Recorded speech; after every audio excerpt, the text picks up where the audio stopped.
अमेरिकी राष्ट्रपति Donald Trump और अमेरिका के अरबपति कारोबारी एलन मस्क के बीच विवाद और गहरा गया है। दोनों ने अब एक दूसरे पर सार्वजनिक तौर से वार पलटवार तेज कर दिए हैं। यहाँ तक कि उनकी कोशिशें अब ऐसी दिखाई दे रही हैं जैसे वे अमेरिका की सत्ता से डोनाल्ड ट्रंप को बाहर करवा देना चाहते हों। यहाँ तक कि मस्क से यूएस प्रेसिडेंट ट्रंप के खिलाफ एपस्टीन फाइल्स का मुद्दा भी उठाया है। उनकी इस हरकत को देखकर ये चर्चाएं भी तेज हो गई हैं कि जिन ट्रंप को उन्होंने राष्ट्रपति बनवाने में सहायता की थी, अब वही उनके खिलाफ महाभियोग लाने की कोशिशें कर रहे हैं और खुद विपक्ष के हाथ एक बड़ा मुद्दा थमा रहे हैं।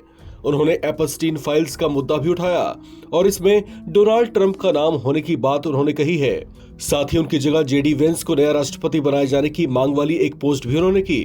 लेकिन इसके बाद तो बात और ज्यादा बढ़ गई जब एलन मस्क ने अपने ही सोशल मीडिया हैंडल एक्स से एक पोस्ट कर नई पॉलिटिकल पार्टी बनाने का सुझाव जनता से मांगा।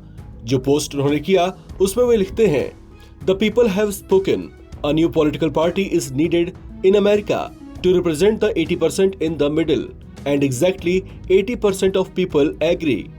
उन्होंने अमेरिकी जनता से पूछा था कि क्या देश में नई पार्टी बनाए जाने की जरूरत है। उन्होंने लिखा कि लोगों ने अपनी राय दे दी है। देश में 80% मध्यम वर्ग के लिए नए राजनीतिक दल की जरूरत है और एकदम सटीक 80% लोगों ने ही इसका समर्थन किया है। उन्होंने लिखा, यही होना है। उन्होंने एक नई पोस्ट में सिर्फ द अमेरिका पार्टी नाम से ट्वीट किया है, यानी उनके सुझाव को लोगों ने पसंद किया और नए पार्टी के गठन को 80% लोगों ने मुहर लगा दी है, ऐसा उनका दावा है। इसके बाद ये सवाल भी उठने लगे हैं कि क्या एलन मस्क खुद अमेरिका का राष्ट्रपति बनने का ख्वाब तो नहीं देख रहे।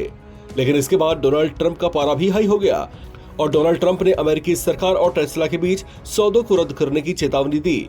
उन्होंने स्पेस प्रोग्राम से स्पेस एक्स को बाहर करने की भी चेतावनी दी।